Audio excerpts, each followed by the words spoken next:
Welcome to the Trust Factor Radio, bringing you interviews and insights to unlock the power of the subconscious mind to create authority, credibility, and trust. With your host, the Authority Architect and best-selling author, Neil Howe.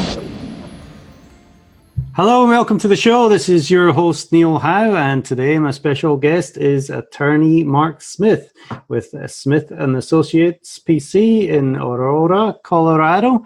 He's attorney licensed to practice law in Colorado, and he has been practicing in Colorado for the past 25 years.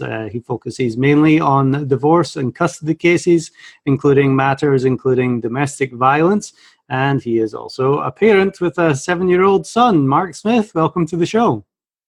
Hello, Neil. Thank you for having me. You are welcome. Well, 25 years is quite a long time to be doing anything, but to be covering divorce and custody cases, you have seen a lot during that time.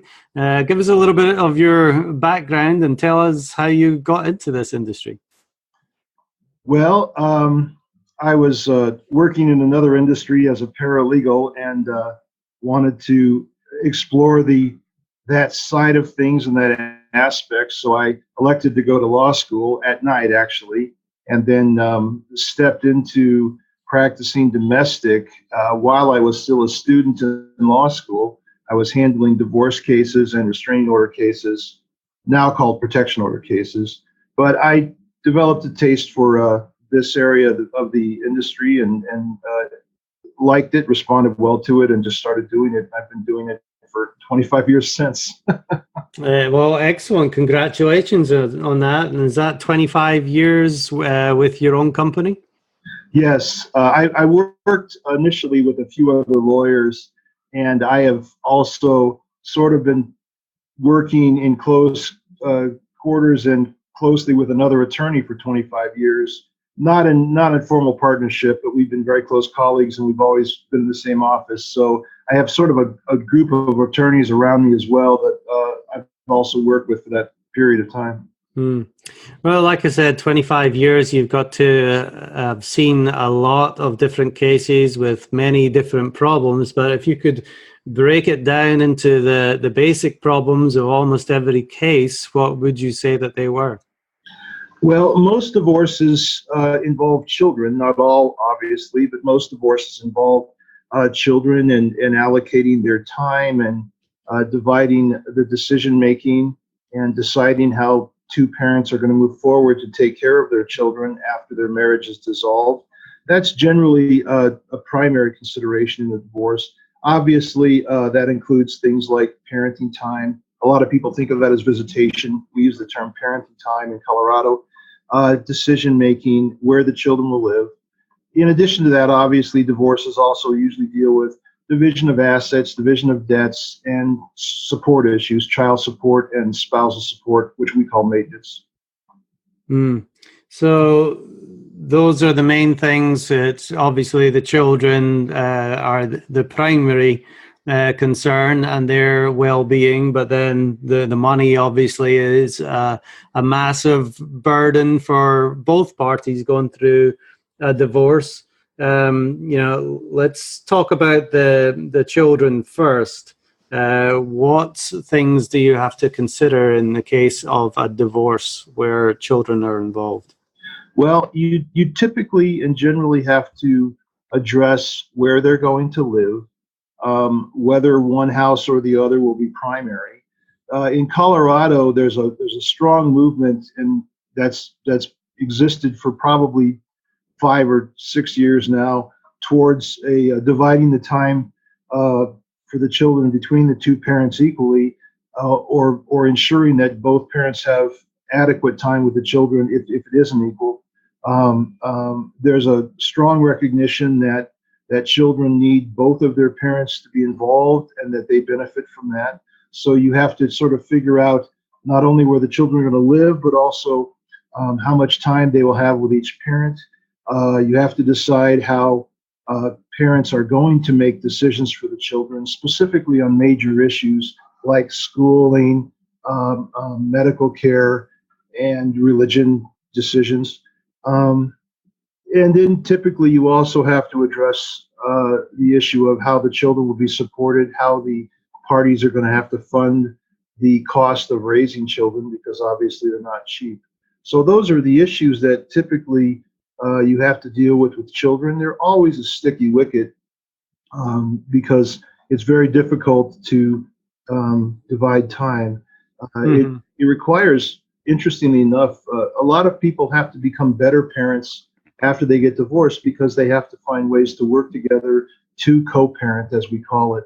And it takes a lot of maturity, and sometimes it takes people a bit of growing up to figure out how to put their children first and really learn to love their children and place their needs first. That is an interesting point, because I imagine in many families, the wife is the primary caregiver while the husband is going out and working. That's not necessarily the case anymore. But how has that changed over the last few years, where both parents seem to be working a lot more, but they both require the time now with the children with the split? Oh, it's absolutely accurate. When we grew up, I don't know how old you are, but I'm 56. So as I grew up, it was a case where a lot of mothers stayed home and fathers worked. But it has evolved now in this economy, in this day and age. More often, most of the time, both parents work. And so what has to happen is that both parents have to learn how to be sole parents, and that's a challenge. It's a challenge for everybody. It's not just for women. I think that it also can be very much of a productive thing. I've seen a lot of fathers who did somewhat deflect a lot of the responsibilities for children to the wife during the marriage, but after they get divorced, they have to learn how to become sole parents themselves. And it is very rewarding. I mean, to develop your own separate relationship with your child is a very rewarding experience, but it's not easy. So that's been a sort of a development, but it's really nice to see. You see a lot of sole fathers, a lot of sole mothers, and they all have their own challenges of being a sole parent. But it's been an interesting development, and it's nice to see. There are some resources for people to learn how to be a separate parent, sole parent. There's a lot of divorce workshops and things, but it is a challenge for everyone. Right. And, like you were saying, it kind of makes them accountable and makes them appreciate somewhat what the other half was doing beforehand. Oh, I think so. Yeah. You've seen a lot of times in my business where people really didn't know how good of a partner they had until they're now, solely trying to raise those children. But, everyone usually evolves to do that. And I think it's a good thing. I think the fathers and mothers both being actively involved never is a bad thing for the children. So. Right. So let's talk about both parents working here, in the past, or this might be a misconception, but it's the father that was working mainly, and if there was a divorce, he would have to pay an extreme amount of child support to cover the raising of the kids and his ex-wife. But with both parents working and bringing in a good salary, how does that change things? With child support, excuse me. With child support in particular, the time can make a big impact in terms of how much support has to be paid. In Colorado, when a parent, what we used to consider a non-residential parent, for example, that was quite often the father, but when a non-residential parent has more than 25% of the overnights of parenting time with the child, you start to see the child support being reduced because there's an assumption that the non-residential parent is shouldering more of the immediate costs and needs of the child, so that child support starts to be reduced. There's an assessment that there's probably a lot of overlap, assuming that both parents are buying shoes, both parents are buying clothes. So the calculations that we use to calculate child support account for that. But as parents get closer and closer to 50-50 in terms of parenting time, quite often you see the child support continue to be reduced. When you have a situation where there's significant disparity between the incomes of the two parties, you will still see a child support order of one parent paying the other. Typically, the parent that makes more money ends up paying the parent that makes less money. But as you get closer and closer to that 50-50 arrangement, that money does decrease.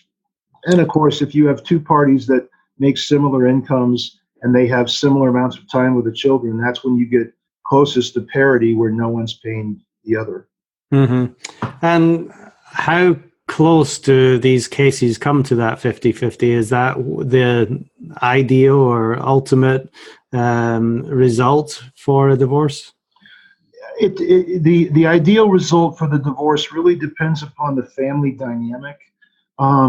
I think that most of the courts, most of the judges, and we also have a lot of psychologists involved in the process, and that's probably been one of the reasons that we've moved the process closer to being a 50-50 kind of arrangement with full involvement of both the mother and the father. But it depends upon that family dynamic, whether or not 50-50 works. In many, many cases, you see it going to something close to that, but it also could be one of those situations where you might have a party that has an employment that prevents him or her from being able to be a full participant in a 50-50 parent-time arrangement. It also depends very much upon the dynamic of how the children interact with the parents. If you've had, for example, if you have a divorce occurring where a child is maybe 14 and that child has always lived primarily with the one parent at the house, it may not be a perfect arrangement for that child to have as much time up to 50-50 with the other parent. It may just be an adjustment the child may not be responding well to. So it really depends upon how it all interacts and how the children and the relationship between their parents and other factors such as employment. We do have a couple of experts we use in Colorado. One is called the Child and Family Investigator, which often are either an attorney or a psychologist, and they will investigate and make recommendations about what the right division is for the family. We also have another expert we call a Parental Responsibilities Evaluator. That's typically psychologists. And the PRE, as we call it, Parental Responsibilities Evaluator, quite often that's a much more in-depth investigation with psychological testing and other assessments of the environment and collaterals to determine what the right choice is for the family parenting plan. So those resources exist for families and for the courts to figure out what the right dynamic and right resolution of parenting time is for the parent and particularly the children. Everything about parenting time is supposed to be oriented about what is in the children's best interest. And you'll hear that in divorce over and over and over again, the children's best interest, because we're concerned really with what the right thing for them is as opposed to necessarily what the parents want. And so we have to be driven by that in the divorce industry. And that's, of course, what hopefully these two experts help us with. But in some, you do see a lot of 50-50 parenting time plans. You see a lot of different type of arrangements to divide the week or to use a 2-week rotating schedule to divide the time. And you do see in a vast majority of cases a division of close to 50-50 or substantial time for both parents with the children. Well, that's good. That's nice to hear. What about if one of the parents has to move to, a different state? What are the considerations there? That's a significant problem. We call those removal cases, and of course they're just heartbreaking because there is no way to divide a child, and therefore when one parent has to move, and quite often that does occur because of employment considerations for a lot of people, the end result is that unfortunately the children lose in both contexts, but one of the parents ends up having to have substantially less time with the children. Quite often what you end up seeing, you have to have a decision whereby the children end up with being with one parent or the other, and they end up having to focus typically on summer times and holidays, particularly division of Christmas, because a lot of kids are out during school for 2 or 3 weeks at Christmas. So those two large blocks of time, Christmas and summer, are typically divided. Quite often, the parent that does not have the children during the school year will have a substantially larger bulk of the time during the summer. Sometimes I've seen it, like, for example, Wyoming's real close to Colorado, and sometimes you can make other arrangements. But typically, when you have one parent living in Colorado and another parent multiple states away, you have to work out that arrangement where the children are mostly with one parent and then spending their summers with the other. It's heartrending, though. There's no perfect resolution in that context. No. And of course, we've got the finances to deal with as well. Obviously children are the most important factor in a divorce, but, how each side is going to survive with the finances, whether it's dividing of assets or debts, what do you look to consider in those circumstances? And of course, that's another challenging part of divorce. Typically, what you're looking at is to divide what we call the marital assets. The assets that parties typically bring into a divorce are characterized as separate or premarital, and those are not subject to division. But the assets that the parties acquire during the divorce are subject to division, as well as are the debts. Quite often, you're seeing division of home equity, retirement plans, some investments. Obviously, people have cars and things. Typically, courts are looking to divide assets based upon what we call equitable considerations or fairness. And for a lot of judges, that starts with some sort of equal division or close to equal division, but they can render unequal divisions or of assets if it's appropriate to the divorce case. Sometimes they will divide assets to provide some greater division to one party or the other in order to offset the need for any kind of spousal support or assistance in that fashion. But that's another significant consideration, is whether or not the parties have disparity levels of income that support and warrant a spousal support as well. Spousal support we call maintenance. That is different than child support. Child support is specifically for the support and care of the children and their needs. And then on top of child support, you can also have a division of income between parties where their incomes are so disparate that it warrants it, where their standard of living during the marriage indicates that one party or the other needs assistance to try to maintain a level of standard of income. Also, the other major consideration is obviously the length of the marriage. If you have a 2-year marriage as opposed to a 20-year marriage, it's a significantly different consideration in terms of maintenance. Typically, with the shorter marriages, you don't see any maintenance or a very short period of maintenance. On a longer level of marriage, where there's 15, 20 years, and there's significant disparity in the incomes, you'll see a more substantial and longer maintenance order. How about the standard of living? Do both parties have to accept that the standard of living may go down during and after a divorce, or can it stay the same? Well, it's supposed to be one of the major considerations in terms of dividing incomes and deciding maintenance, spousal support.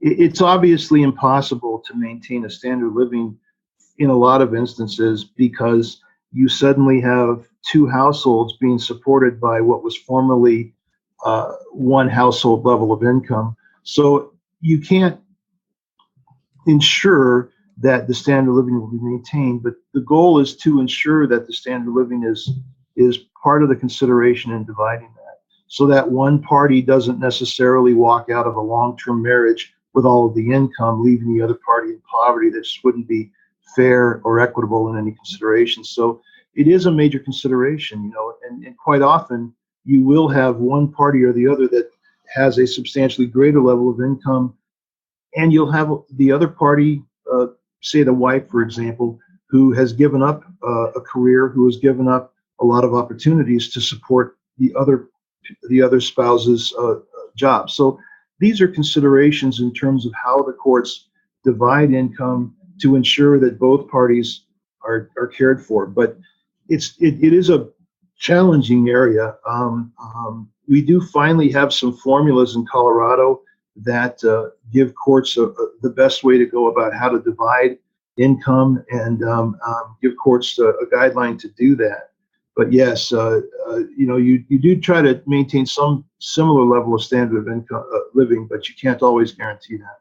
And how about the primary residence? Is that something that you try and maintain for stability, or is it something that needs to be sold if there's lots of equity in the home? Yeah, that's a real thorny problem in many divorces. The laws in Colorado call for the presumption, which is a legal term, says that the court's supposed to go that direction unless there's a reason not to go that direction.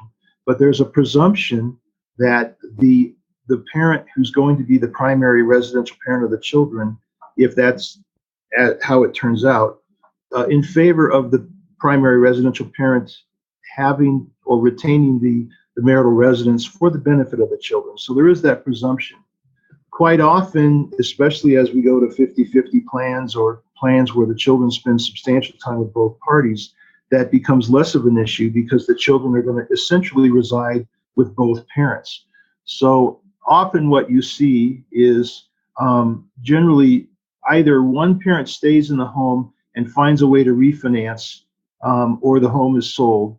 And that can really be driven by the financial considerations, because quite often a home that the parties could enjoy and retain as joint parties, they can no longer maintain as sole parties.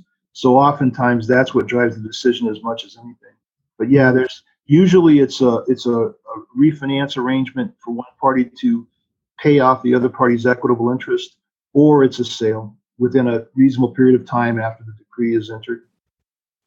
Well, you talk about some of the most emotional experiences that people go through, and obviously divorce has got to be one of them, but, moving house is also a stressful thing as well. What kind of emotions are people experiencing when they're going through divorce like this, Mark? It's very heartrending. And one of the things that I end up doing as a divorce lawyer quite often, they call us counselors, and that's probably not an ill-founded title, because oftentimes we're trying to help people with the emotional difficulties of divorce just in general. A lot of people find that therapeutic assistance is helpful during divorce because it is so emotionally damaging and difficult to cope with. And I've known people that have been in therapy for several years after divorce in order to have that assistance. But it's having to figure out. The most difficult is, of course, having to help your children through it, because it's so difficult for the little ones. But it's also difficult to be in a long-term relationship and have to figure out how you're going to live your life without that. Most people recover very, very quickly within a year or two. And quite often, the divorce itself is somewhat therapeutic, oddly enough, because it is finality. It is a way for people to finally say, okay, this is behind me, I can move forward. So finality of divorce quite often makes a big difference. In fact, sometimes the longer the divorce takes to litigate, the harder it is on people emotionally. So we have to help them through that. We have to help them not only with all the legal aspects, the financial aspects, but we also have to find a way to assist people with the emotional aspects. It's not a small task, and that is maybe one of the more rewarding aspects of helping people through divorce, is to know that you've helped people through a horrible time in their life. I think most of the lawyers I've known have some aspect of that. There's a significant challenge, but there's also significant reward in helping people emotionally through this very difficult time in their life. And what fears do they have that might prevent them from taking action on divorce? Because I know there's a lot of people that are living in an unhealthy relationship, but maybe just too scared to step out and take action to, make something happen and get some of that finality you're talking about. Oh, You're absolutely right. There's a lot of people that stay in divorces because they are fearful of the unknown. But the fact of the matter is that quite often the problems that people go through in a problematic marriage can be resolved with a divorce, as odd as that may sound. Quite often, for example, if two parents are fighting substantially in the marriage, the children will be aware of that. So a lot of times, as hard as divorce can be on children, there's a lot of peace and calm that can be there for the children once they do get divorced. But I know that a lot of parents are reluctant to get divorced because they're concerned about the impact on the children. And you know, that's a valid concern, but there's also the value of children being raised in an environment where there isn't a lot of hostility and a lot of anger. As for spouses, quite often they're very fearful of losing the income, losing the support, losing just that the security of having someone in their life. But you know, most people weather divorce pretty well, and they find that if their marriage is as troubled as often they are that lead to a divorce, quite often you'll find that people find themselves in a substantially better place after divorce. And quite often, you know, within 6 months to a year after a divorce, I'll talk to my clients and they'll just say, this is such a breath of fresh air. I just never realized how unhappy I was. So, you know, people have valid fears before they get divorced, but the divorce quite often is necessary and can solve a lot of the problems, and people can find themselves living much better lives. You know, the divorce statistics in this country, I've heard anywhere from 50 to 60% of marriages end in divorce, and I think that's probably true. You know, as an attorney that does divorce, I suppose I have a vested interest in that to a certain degree. But more importantly, I think that a lot of the marriages end in divorce because they need to. I think that there's a higher rate of divorce now because people are starting to realize that they don't have to stay in bad marriages, that there are alternatives. And quite often those alternatives, no matter how challenging, can be a better life than staying in a bad marriage. And I think that's something that people have to recognize, that if they're in a bad marriage, if there's a lot of hostility, a lot of unhappiness, it doesn't necessarily have to be a marriage of domestic violence. It can simply be a marriage where people are very unhappy. Quite often, not only are the parents unhappy, but the children can be unhappy as well. So we do have a lot of divorce in this country, but maybe that divorce level is necessary in many respects. Yeah, well, in the intro, we said that, you know, you do domestic violence cases as well. Is that something that is relatively prominent? You know, it is in my practice. I've talked to other divorce lawyers who have never dealt with a case that deals with domestic violence. But I've dealt with many cases. A substantial percentage of cases in my office deal with domestic violence, and I'm sure that I'm getting referrals from people because of that reason. It is a difficult challenge to ensure the safety of both parties, but it can be done. A lot of people, especially women who are in marriages that involve domestic violence, are extremely fearful about the ramifications and the outcomes that are possible when they have to get divorced. But there are many devices and alternatives and methods of relief to ensure that women in particular can get divorced without having to put their safety in issue and without having to put their entire life in jeopardy. I've always been impressed with the courage of the women that I deal with who are leaving marriages that involve domestic violence. It is a brave decision, but there are many attorneys out here that can help them, me being one of them. And I find domestic violence to be particularly rewarding to help people out of relationships that do become that damaging to them psychologically and physically. Mark, what would you say is the biggest misconception when it comes to divorce? The biggest misconception about divorce, there's several. A lot of parents come in and ask me about full custody. I think that they think that there's some arrangement whereby a judge will say, you get the children and the other side does not. The fact of the matter is that, and that we've recognized, is that children really need both parents. And even if you have a husband, for example, that's abusive to the wife, that doesn't mean necessarily that he's a bad parent. So what we have to talk about is the right way to do it. There's really no such thing as full custody. What we're really talking about is, how do we do decision making? How do we divide the time for the children with each parent? And how do we ensure that there's a good relationship with both parents for the children, more specifically with the children with the parents? So there really is no such thing as full custody. In fact, we changed the words that we use because words have power. We no longer, even in Colorado, use the word custody. We talk about allocation of parental responsibilities. We talk about decision making, whether it's sole or joint. We don't use the word visitation. We talk about parenting time. So we change the way we think by the words that we use.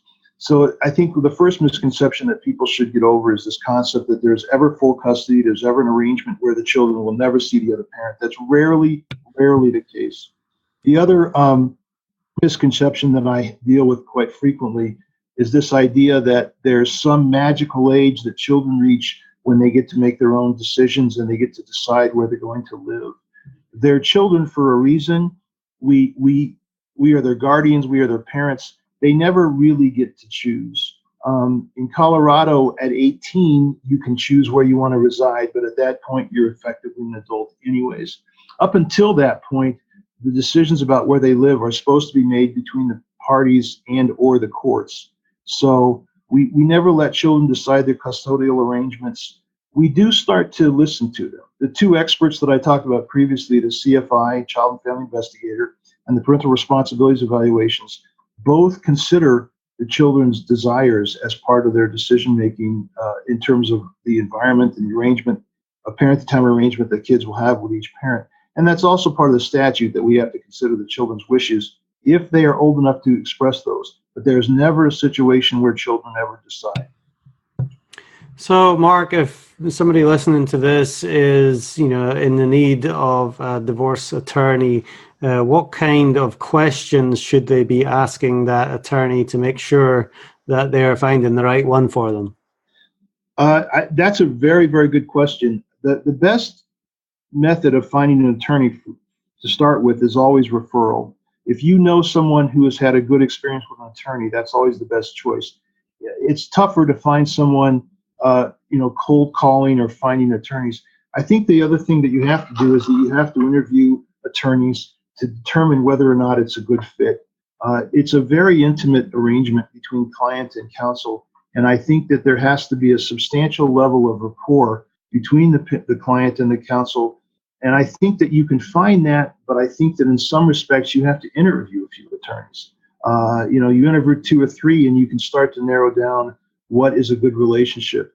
Obviously, the retainers, the hourly cost of the attorney is very important. How they bill, what they bill for.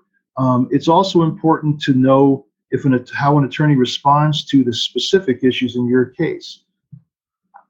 As much as we use very similar parenting plans to divide children's time with parents, as much as we see the division of assets, every case is unique. And I think that a client has to feel confident in talking to an attorney that attorney is specifically interested in the details of their life, as opposed to any sort of cookie cutter answer that they would apply to every case. So I think that what questions a client can ask are important, but I think asking several attorneys and getting the assessment of each attorney can help you narrow down which attorney is the right one to choose. Very good. Well, Mark, we've definitely covered a lot of information here today, but if people have more questions and want to reach out to you, what is the best way for them to do that? Oh, I have, I like to think I'm a child of the electronic age. My phone number, 303-809-7715. We also do an enormous amount through email, which is smithassociatespc@gmail.com. We will respond to most people within about 6 to 24 hours, depending upon whether I'm in hearing or not. But yeah, they can contact me by phone, email, or they could come by the office. Well, Mark, this has been great. Like I said, there's lots of information that you've given out. There's definitely lots to consider when you are contemplating a divorce and you want to make sure that you do it properly and get it done right the first time so that you're not coming back and trying to get it right the second time. But Mark, I appreciate you. We're talking with Mark Smith here with Smith and Associates PC in Aurora, Colorado. Mark, thanks very much for being my guest on the Trust Factor Radio today. Neil, thank you very much. It's been a distinct pleasure talking to you.